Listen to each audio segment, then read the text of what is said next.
네, 여러분 안녕하세요. 괜찮지 않아도 괜찮아 청년 마음 건강 토크 콘서트 진행을 맡은 방송인 조복현입니다. 반갑습니다. 경상남도가 주관하고 경상남도 광역정신건강복지센터가 주최한 이번 토크 콘서트는 온라인 상담소를 통해서 사연을 받아 어디에도 말하지 못한 우리 청년들의 마음 건강 고민을 위로하고 그 어려움을 함께 나누어 보고자 마련되었습니다.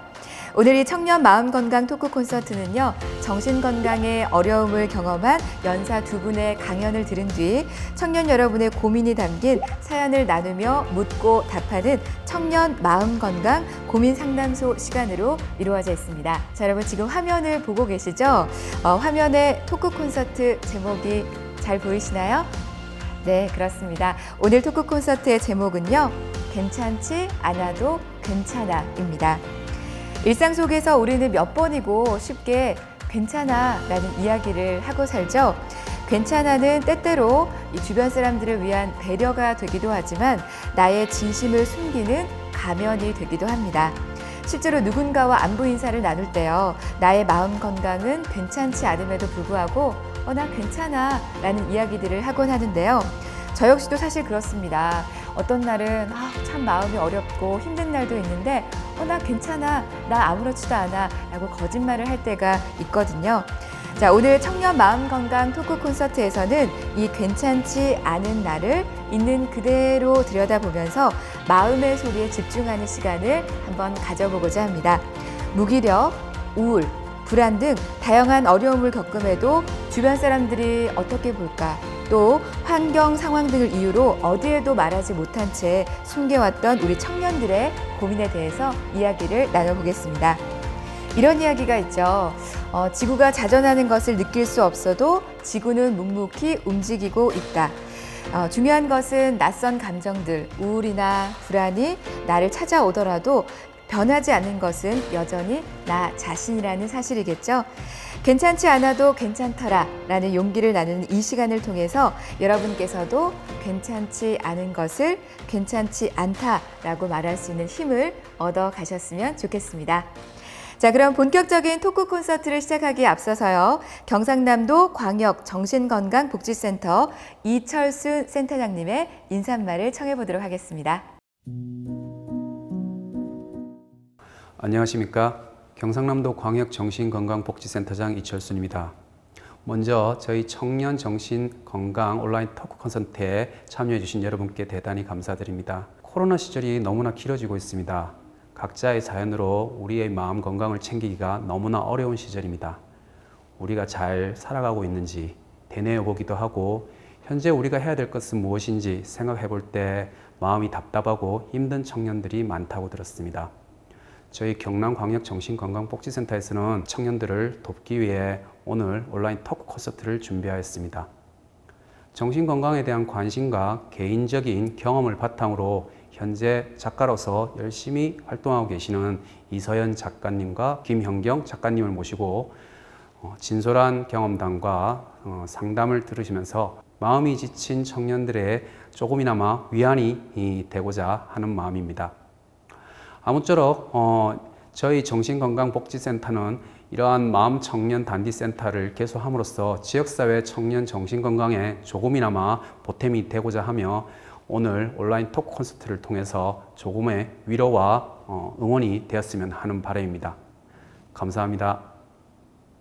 네, 다음으로는 청년들을 위한 김경수 경상남도 도지사님의 격려 말씀이 있겠습니다.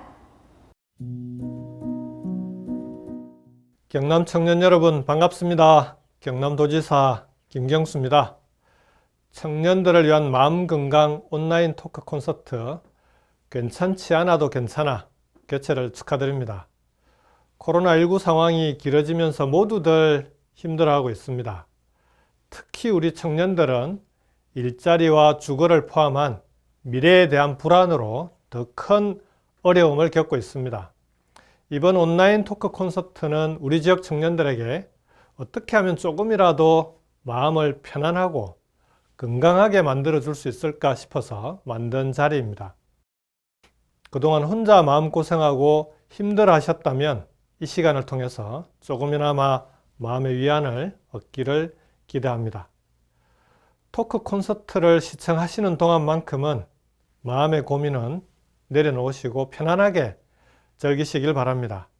우리 경남도에서도 청년 특별도 경남을 위해서 더 노력하겠습니다.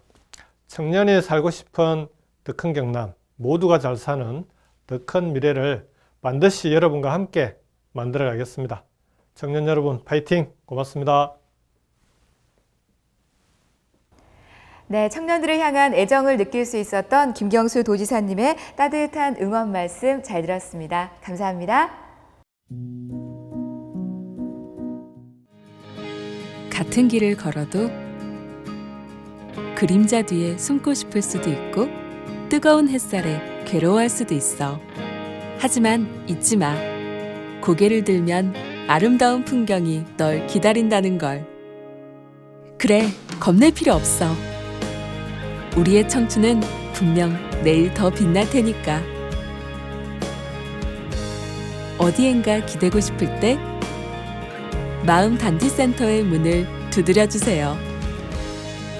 때로는 쉼표처럼, 때로는 이정표처럼 청년의 마음과 동행하겠습니다. 청년의 미소를 위해, 청년의 미래를 위해, 청년의 마음을 단단하게 디자인하다. 경상남도 청년 마음 단디센터가 함께합니다. 네, 코로나19가 유행하기 시작하면서 너나 할 것 없이 건강에 많이들 신경을 쓰고 계시죠? 마스크를 쓴다거나 손을 소독한다거나 질병을 예방하는 모습을 주변에서 쉽게 볼 수가 있는데요. 많은 분들이 면역력을 높이려고 채소의 섭취를 늘렸다거나 또 더 나아가서 최근에는 지구의 건강을 위해서 재활용품을 적극적으로 사용하는 분들도 눈에 띄게 늘었습니다. 이런 때일수록 우리가 잊지 말아야 할 게 있죠. 바로 우리 마음의 건강입니다. 몸의 건강은 이렇게 철저하게 챙기면서 나의 마음이 지금 어떤 상태인지 또 도움이 필요한지조차 알지 못한 채 이 상처가 곰도록 내버려둔 청년들이 너무나 많은 요즘입니다. 괜찮지 않아도 괜찮아. 이보다 우리에게 필요한 말이 또 있을까요? 자, 그런 우리를 위해서 이 시대 청년들을 위해서 직접 경험한 마음 건강 이야기를 들려주실 분들을 이 자리에 모셔봤습니다. 여러분은 서늘한 여름밤이라는 작가를 알고 계신가요? 마음이 지치고 힘들어서 나와 비슷한 사람들에게 위로를 얻고 싶어 했던 청년들이라면 한 번쯤 들어봤거나 책으로 만나보셨을 겁니다. 서늘한 여름밤이라는 필명으로 활동을 하며 어차피 내 마음입니다. 나에게 다정한 하루라는 저서에서 진실성 있는 글과 또 귀여운 그림으로 마음 건강 이야기를 풀어내서 많은 독자들의 사랑을 받고 있는 작가이죠. 여러분, 이서연 작가님을 모셔보겠습니다. 네, 이서연 작가님 반갑습니다. 안녕하세요. 네, 먼저 지금 방송을 보고 계시는 우리 청년분들께 직접 인사 부탁드리겠습니다. 네, 안녕하세요. 저는 마음을 그리는 작가 서늘한 여름밤입니다. 반갑습니다. 자, 그럼 지금부터 또 멋진 이야기들 한번 들려주셔 볼까요? 네. 오늘 제 이야기를 시작하기 전에 여러분들께 먼저 여쭤보고 싶은 게 있어요. 여러분들은 유서를 써보신 적이 있으신가요? 저는 20대 초반 일기장 맨 뒤에 늘 유서를 써뒀어요. 마침내 자살할 용기가 생겼을 때 내가 전하지 못한 말이 있는데 라고 하면서 망설이고 싶지 않았거든요. 그 이후로 많은 변화가 있었는데요. 일단 저는 지금 컴퓨터에 일기를 씁니다. 그리고 이 일기장에는 유서가 들어있지 않아요. 그 시간 동안 제가 어떤 것들을 겪었는지, 그리고 왜 우울하다고 이야기할 수 없었는지, 우울한 마음에서 빠져나오기 위해서 어떤 노력들을 했는지 여러분들과 나누고 싶어요. 저는 작가 서늘한 여름밤입니다. 많은 분들이 조증과 우울증이라고 하면 기쁨과 슬픔에 대해서 생각하시는 경우가 많아요. 우울증은 굉장히 슬픈 마음이고 조증은 아주 기쁜 상태라고 생각하시죠. 하지만 제가 경험한 건 에너지의 롤러코스터 같았어요. 조증이 처음 시작될 때는 살아있는 기분이 들어요. 아주 지나치게 살아있는 기분이 들죠. 제가 스스로 에너지를 통제하지 못할 것 같은 느낌이 들어요. 밤에 잠도 오지 않고 생각에 꼬리를 물면서 생각이 멈추지 않고 가슴도 뛰고 손에 땀도 나고 기분이 통제가 안 되는 것 같은 느낌이 들어요. 그러다가 그렇게 에너지가 다 소진이 되고 나면 우울한 시기가 찾아와요. 집도 치우기 힘들고 친구들의 카톡에도 답장을 하기가 힘들고 남들이 봤을 때 멀쩡한 애가 맨날 누워만 있으니 너무 한심하게 보이죠. 살아갈 기운이 남아있지 않은데 사람들은 늘 저한테 이렇게 얘기하더라고요. 너 지금이 제일 좋을 때야. 얼마나 예쁜 나이니? 그런 말을 들을 때마다 정말 죽고 싶었어요. 왜냐하면 지금이 제일 좋을 때라면 제 앞으로의 남은 인생은 더 볼 것도 없을 것 같았거든요. 정말 힘든 건 이 우울증의 시기와 조증의 시기를 제가 예측할 수도 없고 통제할 수도 없었다는 거예요.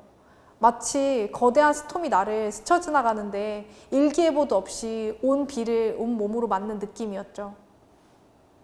저는 증상과 삶을 구분할 수가 없었어요. 그래서 이 증상, 이 고통을 끝내는 방법은 이 삶을 끝내는 것밖에 없다고 생각을 했었어요. 저는 학생상담센터에 한번 방문을 해봤어요. 학교에 있는 학생상담센터가 있어요. 그 공간을 일상적으로 지나쳤지만 막상 제가 거기 들어가려고 하니까 너무 긴장이 되더라고요. 마치 지나가는 사람들이 다 여길 들어가는 나를 쳐다보는 것 같고 내가 그 공간에 들어가면 진짜 이상한 사람이 되는 것 같고 사실 내가 별일도 아닌데 유난을 떠는 거면 어떡하지? 아니면 상담 선생님이 왜 왔냐고 물어보거나 혹은 나를 너무 이상한 사람으로 보면 어떡하지? 라는 온갖 고민이 다 들었던 것 같아요. 그렇게 들어간 학생상담센터에서 상담을 받고 제 인생이 달라졌어요.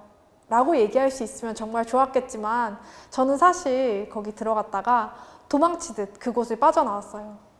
거기 들어가자마자 저는 저 이상한 사람 아니에요 라고 소리를 치고 싶었거든요. 제가 상담을 받고 싶지 않았던 이유는 나만 상담을 받는 것 같은 거예요.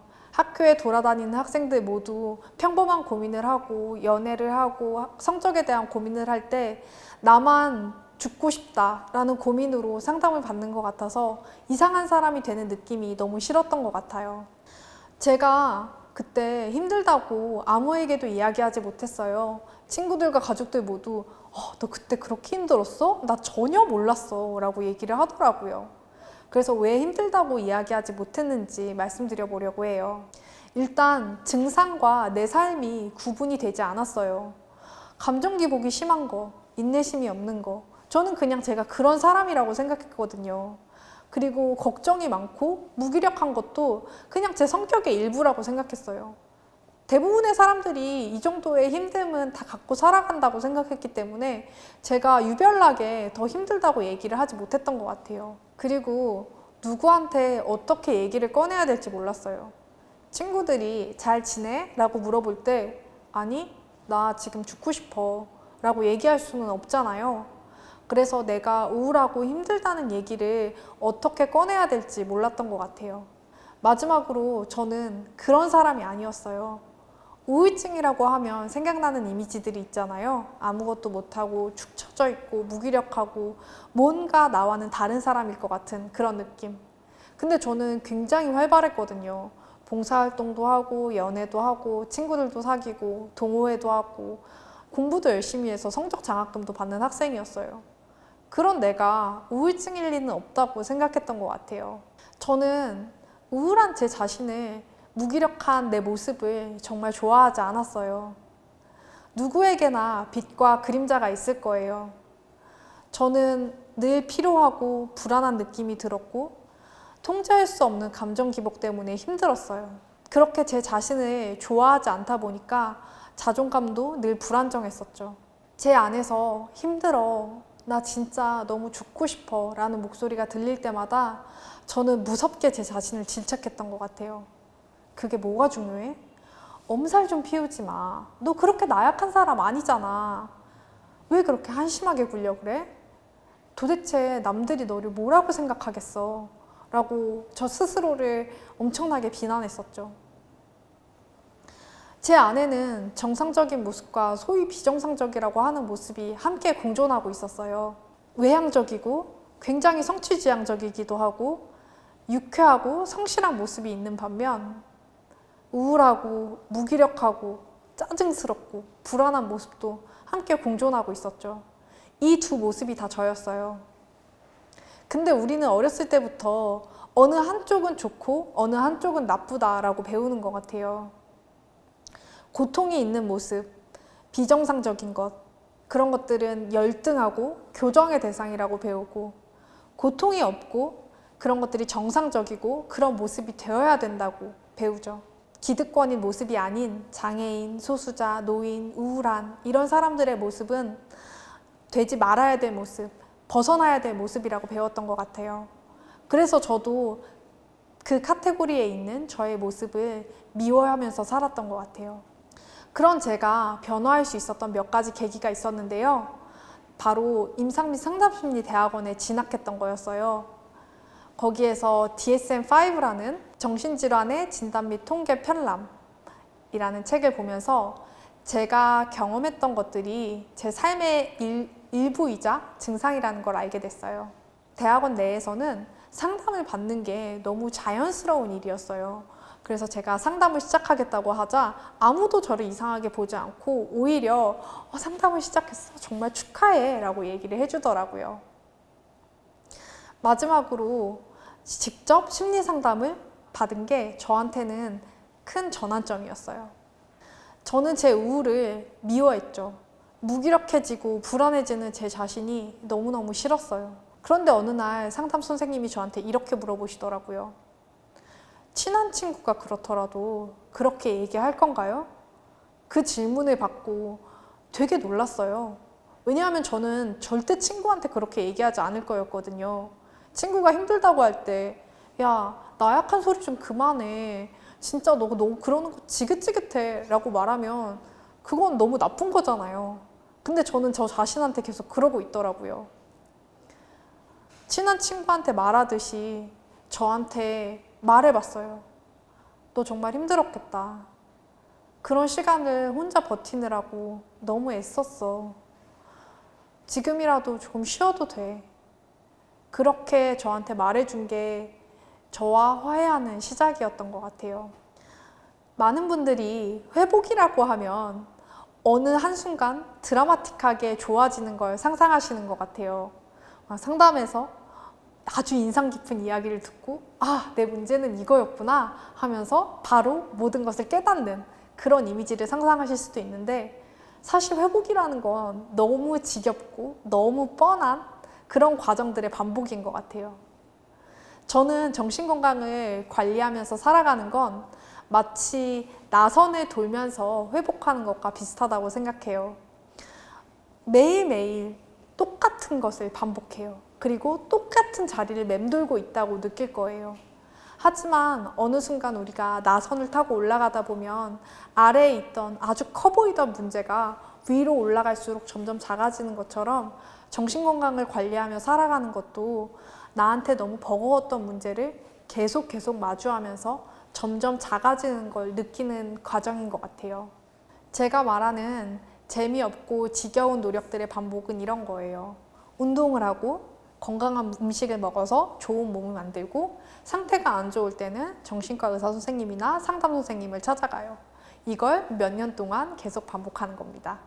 저는 우울함과 함께 살아가는 게 마치 안경을 쓰고 살아가는 것과 비슷하다고 생각해요. 저는 굉장히 많은 것들을 취약하게 타고났어요. 상체도 부실하고요. 위장도 조금 안 좋고요. 치아도 굉장히 잘 썩는 편이에요. 그리고 여기에 더해서 제 멘탈도 조금 남들보다는 다르게 취약한 편이죠. 근데 저는 그걸로 저를 정의하고 싶지는 않아요. 아마 안경 쓰신 분들이 많을 텐데요. 여러분들이 안경을 쓰고 살아가지만 그렇다고 안경 쓴 사람이 여러분은 아니잖아요. 각기 다른 삶을 살고 있고 각기 다른 개성을 가진 사람들이죠. 저도 마찬가지예요.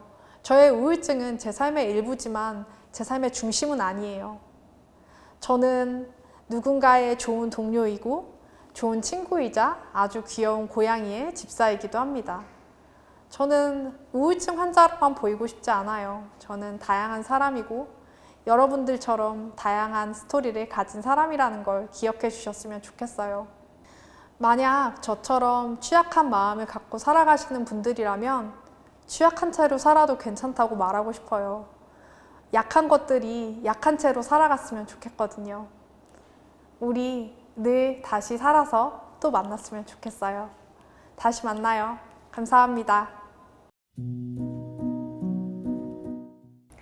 네, 이서연 작가님께서 진솔한 이야기를 많이 해주셨습니다.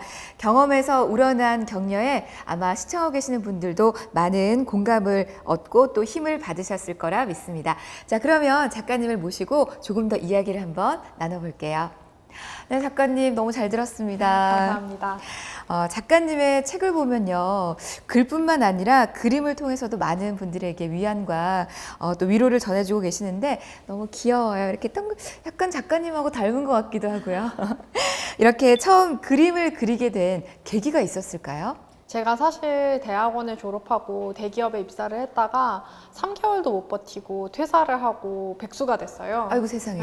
그래서 그 막막한 시간을 견디기 위해서 아이패드로 끄적끄적 낙서를 하게 된 게 그 시작이었던 것 같아요. 네, 혹시 뭐 모티브가 있다거나 누군가를 보고 그리거나 이런 건 아닌가요? 그냥 제일 그리기 쉬운 캐릭터의 모습으로 그렸어요. 아, 그렇군요. 저도 그릴 수 있을 것 같아요. 네. 그러면 그림이란 우리 작가님께 어떤 의미가 있을까요? 사실 글로 마음을 표현하다 보면 논리적으로 써야 될 것 같고 말이 되게 써야 될 것 같고 잘 써야겠다는 압박이 드는데 그림으로 마음을 표현하면 훨씬 더 자유롭고요.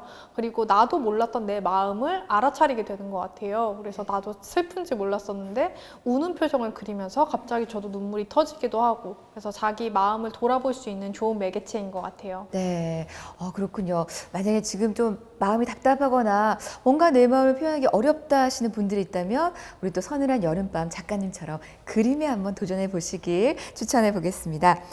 또 강연에서 개인적인 이야기를 많이 공개해 주셨는데 그런 일이 없기를 바라지만 또 언제 그럴지 모르니까 혹시 우리 작가님께 다시 또 우울이라는 친구가 찾아온다면 어떻게 하실 건가요? 사실 저는 지금도 우울증으로 상담 치료와 정신과 약물 치료를 같이 받고 있어요. 네. 이거는 제 삶의 거의 일부라고 생각하기 때문에 당뇨처럼 계속 관리해 가고 그럼에도 불구하고 웃을 일들이 생기고 일상이 있고 또 하고 싶은 일들을 하면서 살 수 있다고 생각해요. 네, 아까 말씀하신 안경처럼 네. 우리에게 있는 것. 자, 그렇다면 마지막으로 저도 개인적으로 우리 서늘한 여름밤님의 이 팔로워이기도 한데요. 유튜브나 뭐 SNS를 통해서 정말 많은 이 청년들과 활발하게 소통을 하고 계시더라고요. 요즘 우리 청년들은 그렇다면 작가님께 주로 어떤 이야기, 어떤 고민들을 좀 물어보고 있을까요? 무기력과 번아웃에 대해서 많이 이야기를 하시는 것 같아요. 아무래도 코로나 이후에 사람을 못 만나고 취미 활동도 많이 줄어들다 보니까 더 기분을 환기할 수 있는 게 없어서 힘들어하시는 분들도 많은 것 같고요. 요새 노동 환경이 만만치 않다 보니까 번아웃이 왔는데도 제대로 휴식을 취하지 못하고 계속 달려가고 그러다 보니까 또 무기력이 찾아오고 그런 게 힘들다고 호소하시는 청년분들이 굉장히 많은 것 같아요. 네, 지금 또 이 방송을 보시고 바로 또 DM을 날릴 수 있거든요. 네, 답변해 주실 거죠? 네네. 네, 자, 우리 서늘한 여름밤 작가님과 또 짧은 이야기들을 나눠봤습니다. 다시 한번 오늘 좋은 이야기 들려주신 이서연 작가님께 감사를 드리고요. 앞으로도 작가님의 활동 응원하고 또 기대해 보겠습니다. 자, 그러면 다음 작가님을 뵙기 위해서 이서연 작가님은 잠시 후에 또 만나도록 하고요. 오늘 말씀 진심으로 감사합니다.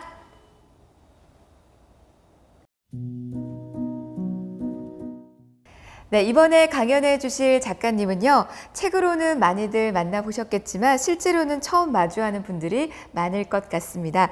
자신이 겪었던 경험담을 토대로 마음 건강에 어려움을 겪고 있는 분들께 공감과 희망의 메시지를 전달하는 작가이시죠.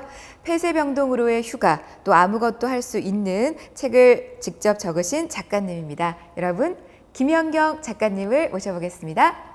네, 김혜영 작가님 안녕하세요. 반갑습니다. 안녕하세요. 네, 화면을 보고 계신 우리 청년분들께 직접 인사 부탁드립니다. 네, 안녕하세요. 저는 책을 쓰고 만드는 김연경입니다. 자, 그러면 지금부터 우리 김현경 작가님의 이야기를 한번 들어보도록 할게요. 오늘은 이런 나를 이해해 줄 수 있을까라는 주제로 이야기를 해보려고 합니다. 그 주제로 이야기를 하려면 제가 쓰고 만든 책들을 빼놓지 않고 이야기할 수 없을 텐데요. 오늘은 제가 쓰고 만든 4권의 책을 통해서 제가 겪었던 우울증에 대해서 이야기를 나눠보도록 하겠습니다. 제가 처음으로 쓰고 만든 책은 우울증을 겪었거나 겪고 있는 20명 정도의 인터뷰이들의 이야기를 담은 아무것도 할 수 있는 이라는 책이었습니다. 이 책은 2016년도에 나왔는데요. 이때 당시만 해도 이런 책을 만들어도 될까 하고 저를 봐주시던 의사 선생님께 가서 여쭤봤습니다. 그때 만들어도는 좋지만 본인이 우울증을 가지고 있다는 사실을 알리는 것은 좋지 않을 것이다 라고 말씀을 주셨어요. 특히나 인터뷰이들의 신상이 노출되지 않는 것이 중요하다고 말씀해 주셨고요. 그때만 해도 개인의 우울증에 대해서 말을 하지 않았던 시기이고 또 내가 우울증을 겪고 있다, 병원에 다닌다라는 이야기를 하지 않았던 시기였던 거죠. 제가 그때 당시 이런 책을 만들게 된 계기는 생각보다 간단했습니다. 제가 대학생 때부터 우울증을 겪으면서 졸업을 하고도 별다른 일을 하지 않았는데요. 나만 이상한 사람인 것 같고 나만 세상에서 소외된 것 같은 생각이 들었습니다. 그때 나 같은 사람들, 또 나와 같이 우울증을 겪는 다른 사람들은 어떤 생각을 하고 살까라는 생각이 들었고 그런 이야기를 담은 책이 있는지 찾아봤습니다. 그런데 우울증에 관련된 책들은 거의 대부분이 전문가의 이야기더라고요. 그래서 저는 저와 같이 우울증을 겪는 다른 사람들의 이야기들을 담아보자, 엮어보자라는 생각을 하고 책을 만들기 시작했습니다. 물론 저도 의사 선생님께서 말씀하신 것처럼 처음에는 당연히도 책에서 스스로를 감추려고 했습니다. 그래야 취업도 하고 사회생활도 할 수 있을 것 같았으니까요. 하지만 책을 내려고 하는 상황이 오니까 이게 정말로 부끄러운 건가 라는 생각이 들더라고요. 책을 내는 제 자신이 우울증을 겪는 것이 부끄럽다고 여긴다면 이 책은 여건이로 제 이름을 걸고 나오는 것이 옳지 않다라는 생각이 들었습니다. 그래서 책 서문을 상담실 앞을 몇 번이고 돌아섰습니다 라는 제 이야기로 시작했습니다. 정말로 대학교 안에 있던 상담실 앞을 몇 번이고 돌아서고 다시 갔다가 돌아서고 한 경험이 있습니다. 왜냐하면 내가 정말로 우울증을 겪고 있는 건가? 내가 치료를 받을 만큼 아픈 걸까 하는 의심이 들어서였습니다. 그 당시에 제 친구들 중에도 비슷한 경우들이 있었는데 모두가 괜찮아지겠지, 나는 아닐 거야 하는 이야기들을 하더라고요. 저도 물론 그랬고요. 그런데 저는 결국에는 일상생활이 어려워지고 학교를 다니기도 어려워지면서 상담실에서 상담을 받고 약물 치료를 권유받아서 병원에 다니게 되었습니다. 그렇게 저는 처음에는 우울증으로, 그 다음에는 불안장애와 공황장애로, 또 지금까지는 조울증으로 치료를 받고 있습니다. 그 당시에는 책이 나름대로 주목을 받으면서 몇 가지 질문들을 많이 받게 되었는데요. 많이 들은 질문 중 하나는 책을 내고 괜찮아졌나요? 하는 질문이었습니다.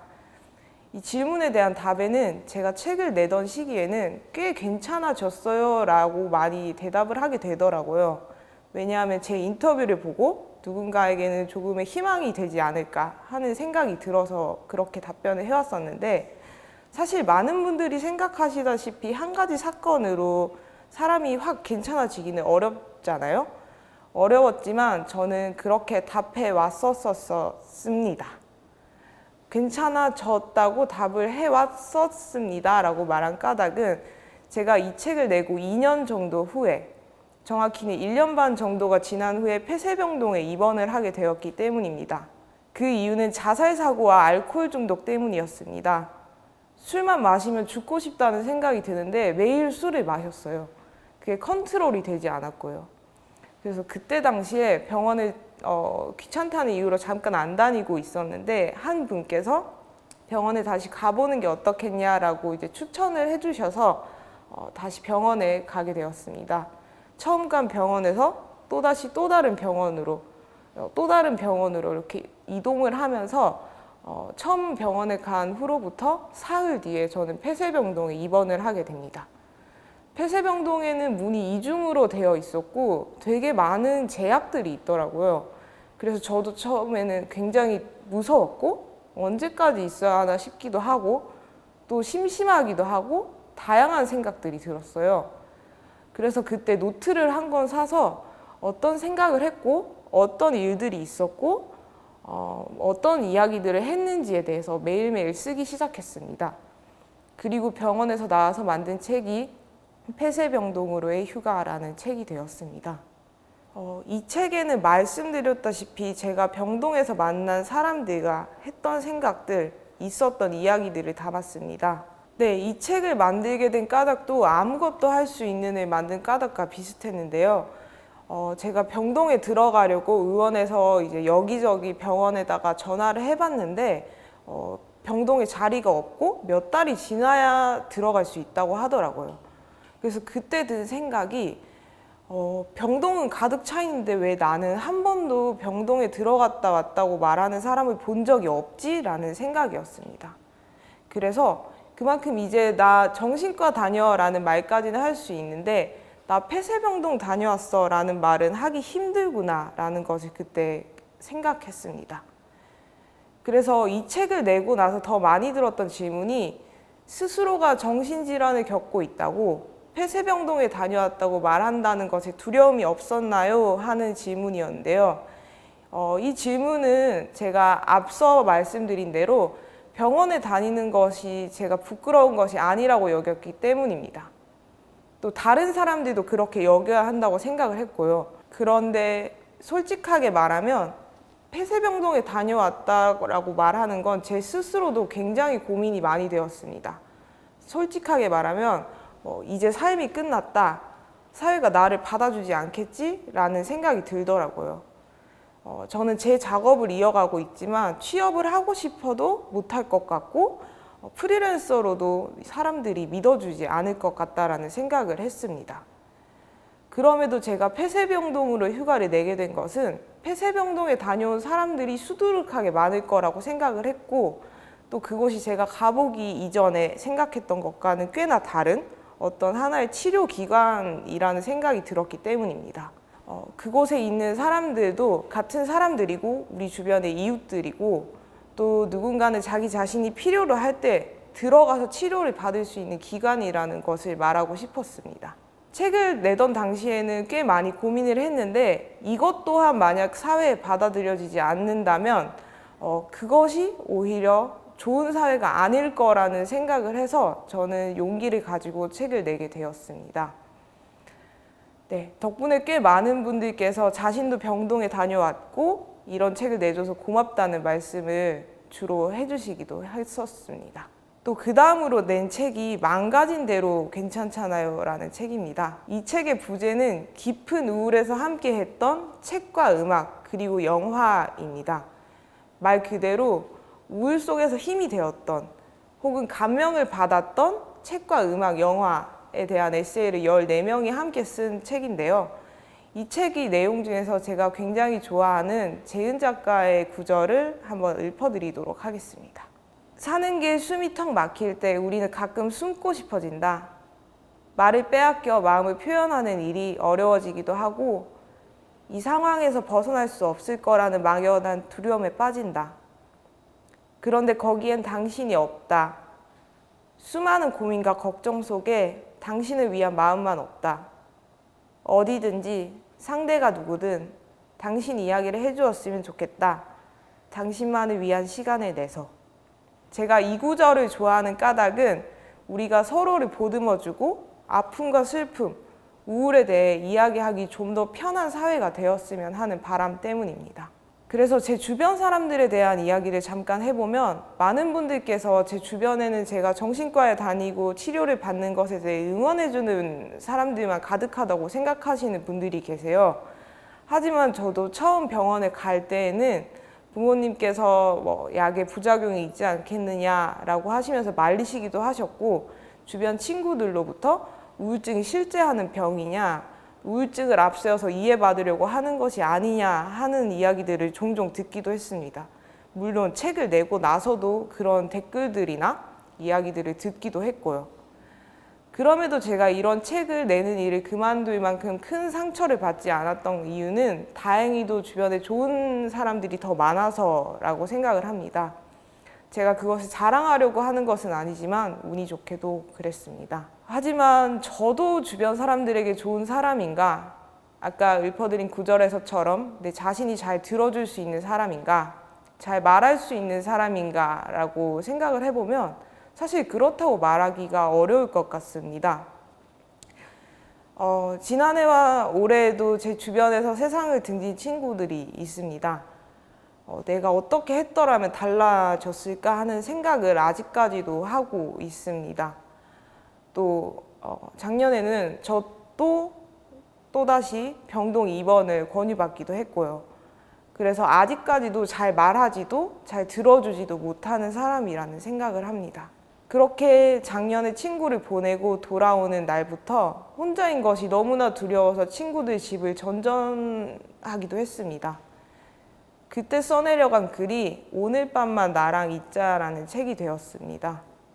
그때서야 나는 괜찮지 않다라고 말하는 것이 생각보다도 더 많은 용기를 필요로 하는 일이라는 걸 다시금 체감했습니다.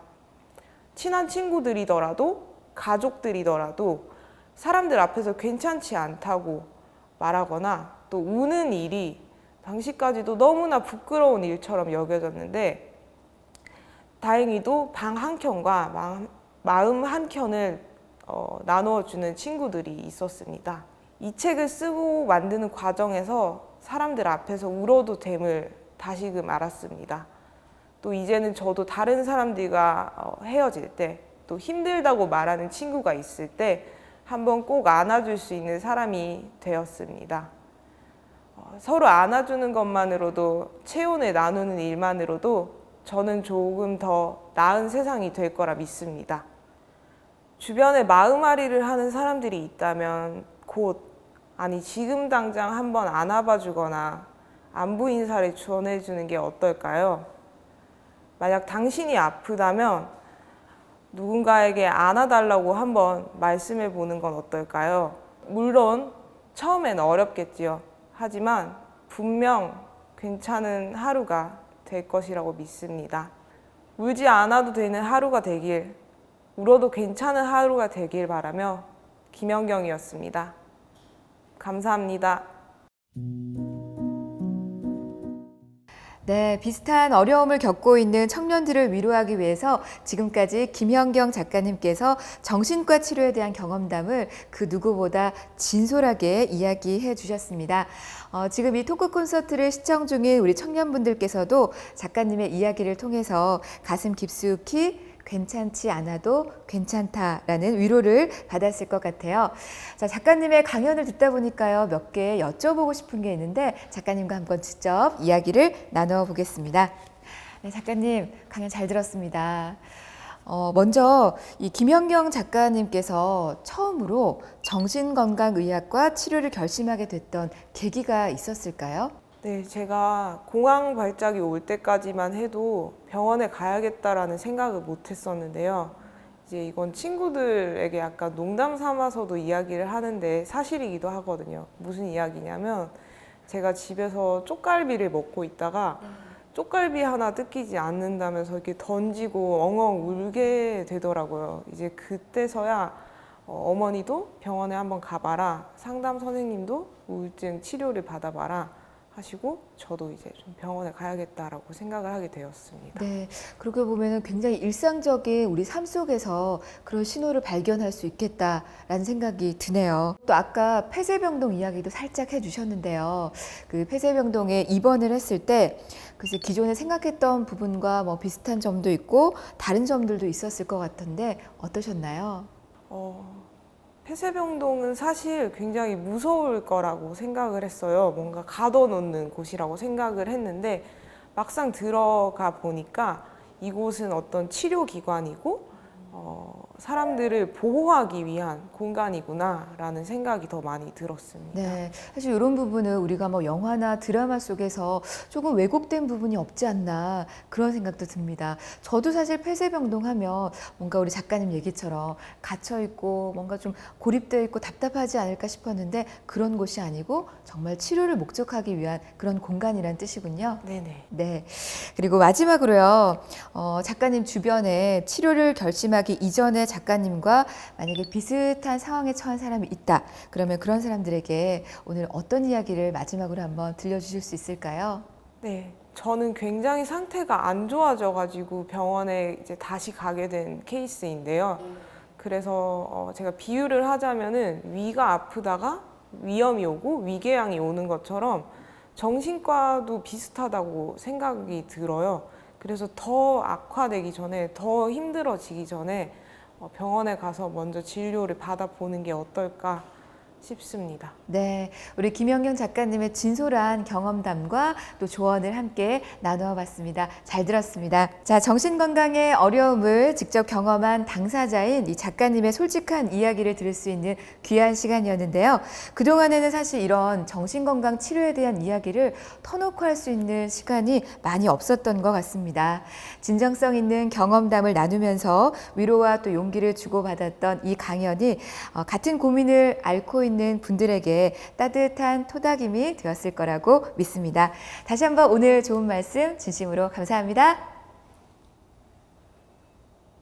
네, 지금 이 토크 콘서트를 시청 중인 여러분께서도요, 한 번쯤은 이런 마음이 들었을 거예요.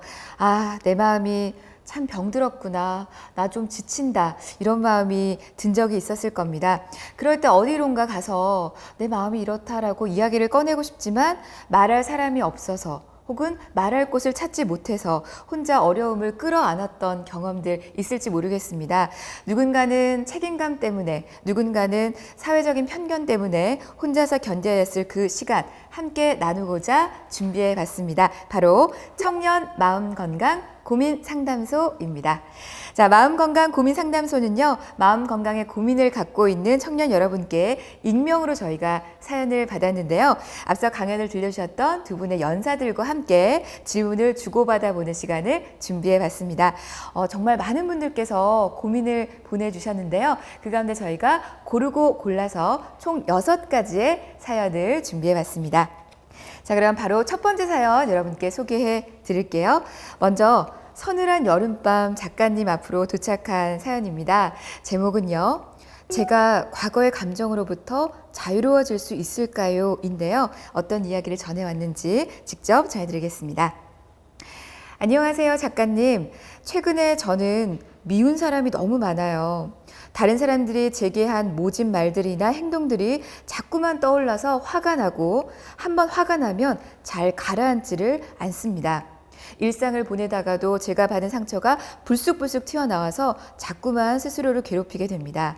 남몰래 그 사람들이 죽어버렸으면 좋겠다라는 생각을 하게 되기도 하고요. 나를 상처 주었던 그 말에 되받아치는 상상을 하기도 합니다. 과거는 과거일 뿐 그 사람들은 이제 제게 중요한 존재가 아님에도 불구하고 여전히 감정을 소모하고 있는 제 모습이 한심합니다. 과거의 소용돌이에서 자유로워질 수 있는 방법을 나누고 싶어요 라고 질문을 주셨습니다. 작가님, 이 청년에게 어떤 이야기를 좀 전해주실 수 있을까요? 저는 지금 이분 마음이 되게 많이 부서져 있다는 걸 느꼈어요.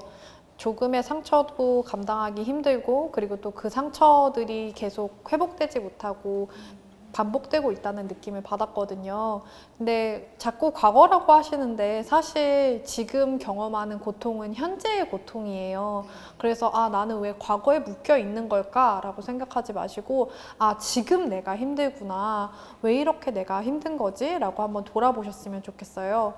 그리고 이거는 제가 좋아하는 심리학자분이 주신 팁인데, 어떤 사람을 미워하는 마음 때문에 너무 힘들 때는 그 마음을 지우려고 하지 마시고 그 대신에 하루에 시간을 정해서 그 시간만큼은 그 사람들을 열렬히 미워해 보는 거예요. 뭐 내가 하루 종일 이 사람들의 생각이 나면 괴롭겠지만 3시부터 3시 반까지 이 사람들을 욕하고 미워하는 데 쓰겠다.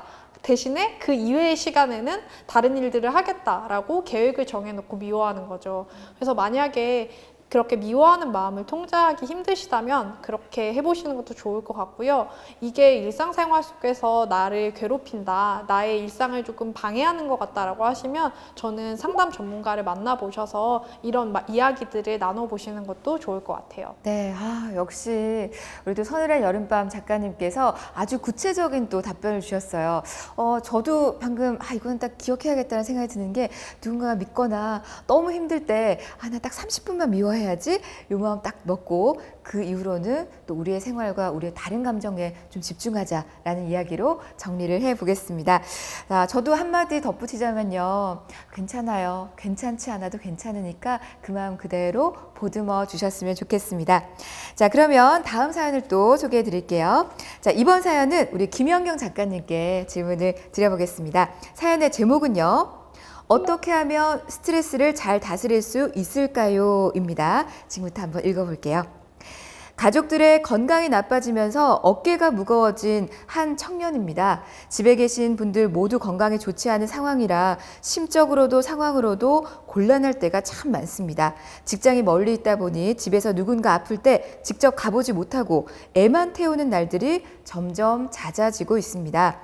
그렇다고 직장을 옮길 수도 없는 것이 현실이라 저는 죄책감과 책임감이 자꾸 늘어가고 있습니다.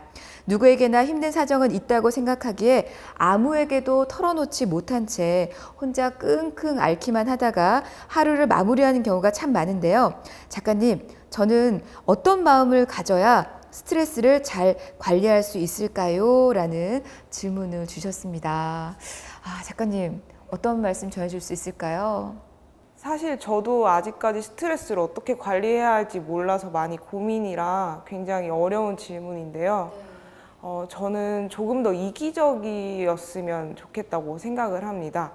이제 가족들에게 할 수 있는 한 노력을 하시고 자기 자신을 조금 더 보살펴 주시는 시간을 가지시면 어떨까 이런 생각이 듭니다. 네, 공감합니다.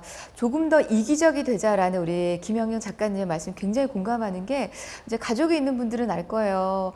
엄마 생각, 아빠 생각, 또 결혼하신 분들은 아내 생각, 또 아이들 있는 분들은 아이 생각하다 보면은 내 마음을 보살피기가 너무 힘들더라고요. 자, 오늘 두 번째 우리 사연의 주인공은 지금 보고 계시고 듣고 계시죠? 조금 더 이기적이 되길 저도 덧붙여 보겠습니다. 사실 굉장히 재미있는 말이에요. 우리나라 사람들이 가장 많이 사용하는 외래어가 혹시 작가님들 뭔지 알고 계신가요? 네. 커피, 러브, 전 이런 거 생각했는데 스트레스래요. 네, 그만큼 정말 우리가 가장 많이 고민하고 또 힘들어하는 분야가 이 스트레스가 아닌가 합니다. 자, 우리 김연경 작가님의 말씀처럼 좀 더 이기적이 되시기를 오늘은 강력하게 말씀드리는 바입니다.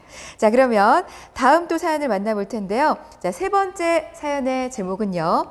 출산과 경력 단절의 기로에 섰나 우울해질 때 어떻게 해야 될까요? 라는 질문입니다.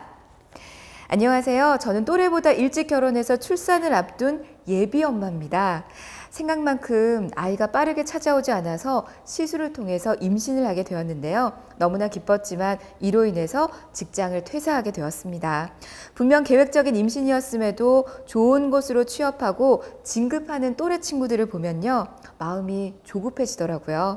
출산을 하고 다시 일을 할 수 있을지, 만일 둘째를 가지게 된다면 또 일을 못하게 되어서 흔히들 말하는 경단녀, 경력 단절녀가 될 텐데 친구들 사이에서 이 세상에서 뒤처지고 있다는 생각이 듭니다.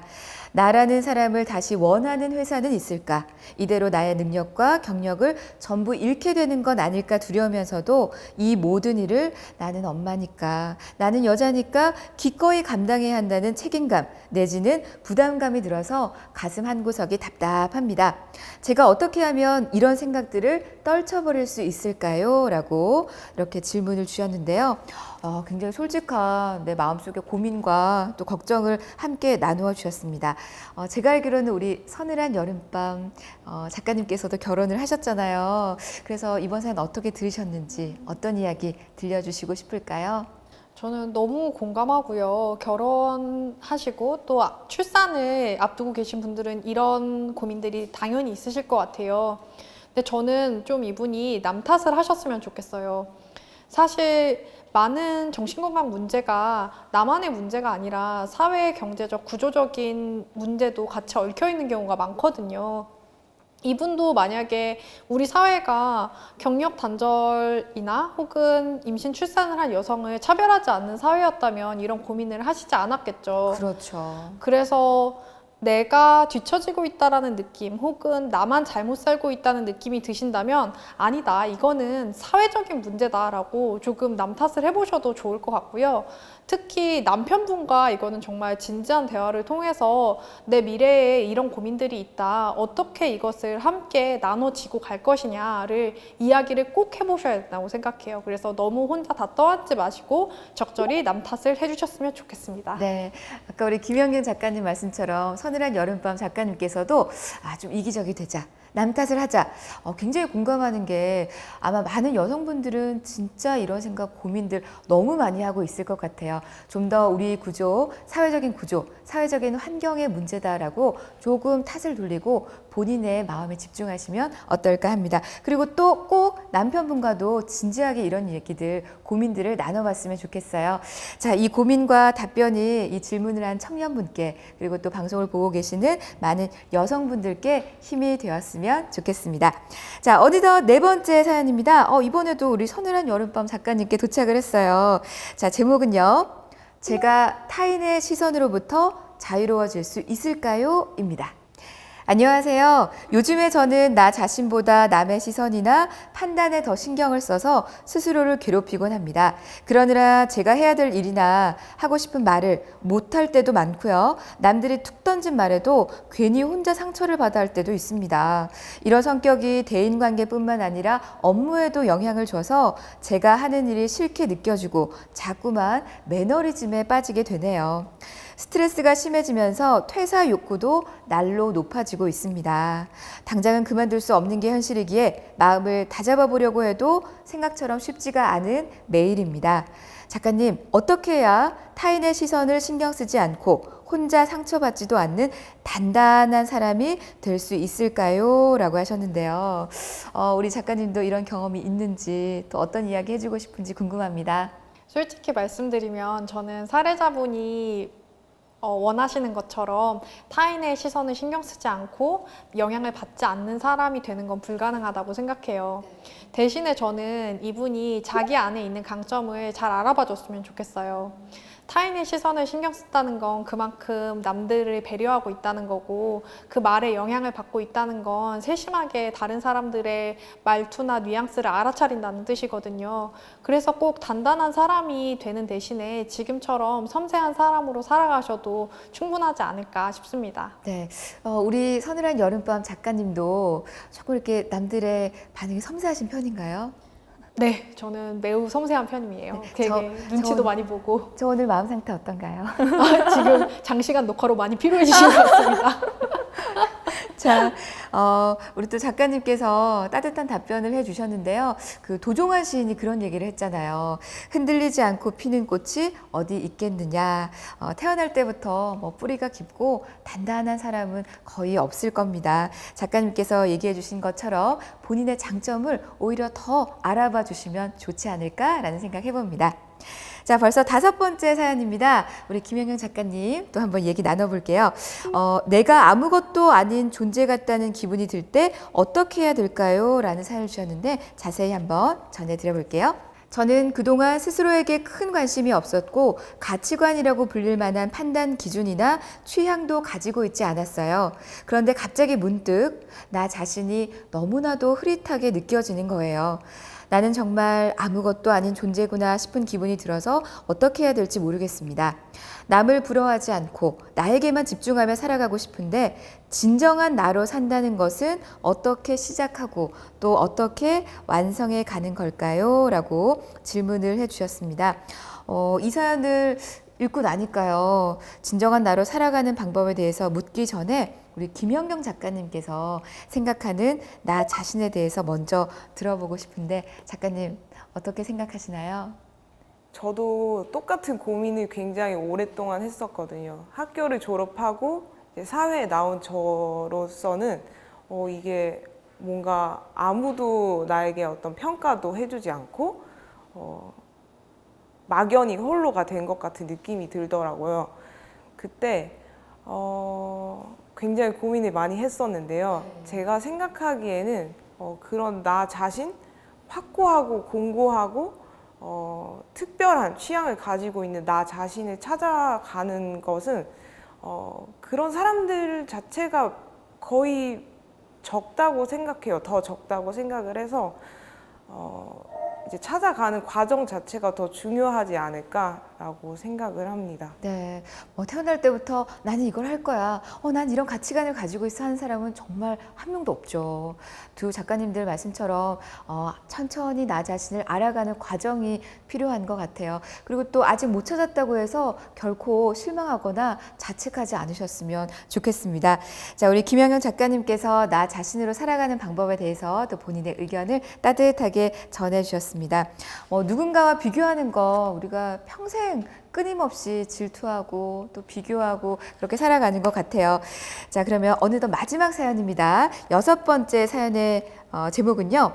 난 사실 너무나도 별로인 사람인 걸까요? 라는 제목인데요. 자, 어떤 이유로 이런 제목을 뽑아주셨는지 사연을 한번 읽어보도록 하겠습니다. 안녕하세요. 20살이 되자 저는 어릴 적 추억으로 가득하던 동네를 떠나 처음 들어본 지역으로 진학을 하게 되었습니다. 새로운 환경에서의 대학 생활은 만족스러웠죠. 사람들은 저더러 눈에 띄게 밝고 착하고 배려심 있고 친화력 있고 분위기를 주도하는 사람이야 라고 말해 주었죠. 그런데 대학을 졸업하고 고향으로 돌아온 후 더 이상 그런 말을 들을 수가 없었습니다. 제게 특히 나쁜 말과 평가를 내리는 사람은 다름 아닌 저희 엄마였는데요. 너는 왜 한 번에 알겠다는 법이 없니? 어렸을 때부터 항상 동생만 양보했어. 너도 이제 양보 좀 해. 엄마와 다투게 될 때마다 이렇게 날아오는 가시돋친 말들을 들으면서 저는 속으로 남들도 다 알아주는 나를 우리 엄마는 왜 몰라주는 거지? 왜 나는 가장 인정받아야 될 가족에게 인정받지 못하는 것인지 이해가 되질 않았습니다. 결국 나를 잘 아는 것은 친구뿐이라는 생각에 저는 매주 주말마다 친구만 만나면서 에너지를 얻었어요. 그러다 보니 가족들과 보이지 않는 벽이 생기고 말았습니다. 같은 집에 있지만 내 방문을 열고 나가는 것이 용기가 필요한 일이 되어버렸어요.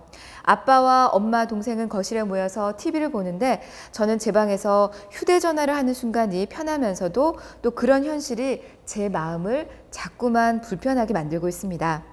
분명 너무 사랑하고 존경하는 엄마고 제 가족들인데 왜 이렇게 되어가는 걸까요? 정말로 저의 밝고 착한 모습은 모두 가면인 뿐일 걸까요? 엄마가 말하는 이기적이고 양보도 안 하고 자기 생각이 우선인 그 별로인 모습이 제 진짜 모습일까요? 라고 사연을 적어주셨습니다. 일단 이 사연에 공감하는 분들이 진짜 많을 것 같아요. 요즘 대부분 친구 좋아하고 또 휴대전화 보면서 시간 보내는 분들 정말 많잖아요. 솔직히 두 작가님들은 어떠신가요? 저는 인터넷에서 삽니다. 네, 우리 김영현 작가님도 그러신 편인가요? 네, 저도 3년 만에 집인 경상도로 내려와 봤습니다. 3년 만에 우리 지역 경상도로 내려오셨대요. 예. 자, 그렇다면 구체적으로 이 질문을 우리 또 김영경 작가님께 한번 질문을 해주셨는데요. 나와 가장 많은 시간을 공유한 가족이 나를 몰라주는 것 같다라는 이 감정. 왜 이런 상황이 생기고 저기 청년에게는 어떤 답변을 좀 해주시면 좋을까요? 저는 아까 금방 말씀드린 것처럼 저도 3년 만에 이제 행사 때문에 경상도의 집에 내려오게 되었는데요. 사실 가장 가까워야 한다고 생각하는 가족이거나 이제 다른 관계들이라고 해도 제가 생각하기에는 굉장히 조심스럽지만 네. 제가 생각하기에는 만약에 나를 너무 해치고 너무 아프게 하고 어렵게 한다면은 그 관계를 계속해서 이제 내가 희생해서까지만 이제 이어나가지 않아도 된다고 생각하거든요. 그래서 굉장히 조심스럽게 말씀을 드렸는데 그래서 되게 강하게 말씀을 드리면은 독립을 하실 수 있으면 독립을 하시는 것도 좋으실 것 같고 사실 가장 좋은 방법은 어머니한테 이제 내가 이렇다, 나는 이 정도로 힘들다라는 것을 굉장히 이제 진지하게 이야기를 해보시는 게 가장 먼저일 것 같습니다. 네네. 그렇죠. 사실 가족하면은 어릴 적부터 봐왔고, 또 물론 이제 아까 대학 진학을 잠깐 가면서 떨어져 있긴 했지만, 또 이렇게 한 공간에 머물러 있으면 이게 좋지 않은 관계가 더 악화될 수 있으니까, 과감하게 가능하시다면 독립도 한번 해보시고, 또 진지하게 우리 또 어머님과 또 가족들과 얘기를 해보는 시간이 필요하겠다라는 말씀으로 정리를 해보겠습니다. 혹시 우리 서늘한 여름밤님도 덧붙여줄 말씀이 있을까요? 저는 어느 순간 부모님의 시선에서 독립해서 내가 나 자신을 바라봐 주는 게 더 중요하다고 생각해요. 지금이 그런 분기점이라고 생각을 하고, 그래서 어머니의 평가는 그저 어머니의 평가일 뿐, 내가 나를 어떻게 봐주는지 그 평가를 가지고 살아가시면 좋겠다고 생각을 합니다. 네, 지금까지 총 6분의 사연들을 전해드리고 또 2분의 작가님의 따뜻하고 공감 어린 이야기들을 나눠봤습니다. 자, 진심 어린 답변으로 또 치유와 희망의 메시지를 전달해 주셨던 두 작가님께 진심으로 감사를 드리고요. 또 용기 있게 본인의 고민과 걱정들을 보내주셨던 청년분들께도 진심으로 감사를 드립니다. 자, 두 분 오늘 따뜻한 이야기와 또 답변들 진심으로 감사합니다. 고맙습니다. 감사합니다. 네, 오늘 이 토크 콘서트를 통해서 청년 여러분의 마음을 짓누르던 고민이 조금이나마 해소되었길 바랍니다. 괜찮지 않아도 괜찮다는 위안과 용기를 얻는 시간이었길 간절히 바라봅니다. 오늘 토크 콘서트에서 진행된 청년 마음건강 고민상담소에 참여하지 못했거나 또 따로 마음건강 고민상담을 받아보고 싶은 분들이 혹시 계신가요? 자, 그런 분들은 경상남도 청년 마음단디센터로 연락을 하시면 무료로 상담을 받아볼 수가 있습니다. 자, 본인은 물론이고요. 지인과 가족들의 정신건강에 관련된 서비스를 안내받을 수 있으니까 잊지 말고 함께해 주세요. 그리고 끝까지 토크 콘서트를 시청해주신 여러분께도 감사의 인사를 전하지 않을 수 없는데요. 자, 그렇지 않아도 괜찮지 않아도 괜찮아. 이 청년 마음건강 토크 콘서트를 시청해주신 여러분들을 위해서 아주 특별한 선물이 준비가 되어 있습니다. 자, 7월 19일 월요일부터 7월 31일 일요일까지 청년 마음건강 온라인 토크 콘서트 유튜브 댓글로 시청 소감을 작성해 주시면요. 진정성 있고 따뜻한 마음을 전해주신 40분을 선정해서 스타벅스 음료 쿠폰을 선물해 드리겠습니다. 그리고 8월 9일 월요일 경남광역정신건강복지센터 홈페이지와 유튜브 토크 콘서트 동영상의 댓글을 통해서 당첨자를 발표한다고 하니 그때 반드시 확인해 주시길 바랄게요. 자, 당첨을 확인하신 분들은 기관 메일로 반드시 이름과 연락처를 보내주셔야 합니다. 개인정보 이용 수집에 동의해 주신 분들에 한해서 선물을 발송해 드릴 예정인데요. 모두들 참여하셔서 꼭 선물 받아가시길 바랄게요. 이뿐만이 아닙니다. 경상남도 광역정신건강복지센터 인스타그램 계정을 팔로우하신 후 청년 마음건강 온라인 토크 콘서트 시청 장면을 촬영해서 전체 공개 설정으로 해시태그와 함께 인증샷을 업로드해 주시면 그중 10분을 선정해서요. 자, 오늘 너무나 멋지고 따뜻한 강연을 들으셨던 두 분 작가님들의 친필 책을 랜덤으로 선물해 드리겠습니다. 자, 해시태그 잊지 마시고요. 샵 청년 마음건강 토크 콘서트, 샵 괜찮지 않아도 괜찮아 잊지 말고 꼭 함께 적어주시길 부탁드릴게요. 자, 역시 당첨자분들께는 개별적으로 개인정보 수집과 이용 동의를 위해서 다이렉트 메시지 DM을 발송할 예정입니다. 자, 8월 9일 월요일 경상남도 광역정신건강센터 홈페이지와 SNS 개별 DM을 꼭 확인해 주시고요. 당첨된 분들께서는 이름과 연락처를 꼭 보내주시길 바랍니다.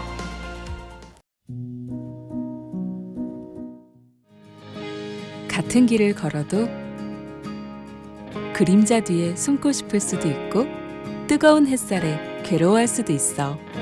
하지만 잊지 마. 고개를 들면 아름다운 풍경이 널 기다린다는 걸. 그래, 겁낼 필요 없어. 우리의 청춘은 분명 내일 더 빛날 테니까. 어디엔가 기대고 싶을 때 마음 단지센터의 문을 두드려 주세요. 때로는 쉼표처럼, 때로는 이정표처럼, 청년의 마음과 동행하겠습니다. 청년의 미소를 위해, 청년의 미래를 위해, 청년의 마음을 단단하게 디자인하다. 경상남도 청년 마음 단디센터가 함께합니다. 자, 그럼 지금까지 청년 마음 건강 온라인 토크 콘서트 함께 해주신 여러분 진심으로 감사합니다. 지금까지 저는 방송인 조복현이었고요. 여러분 괜찮지 않아도 괜찮습니다. 함께 해주신 여러분 고맙습니다.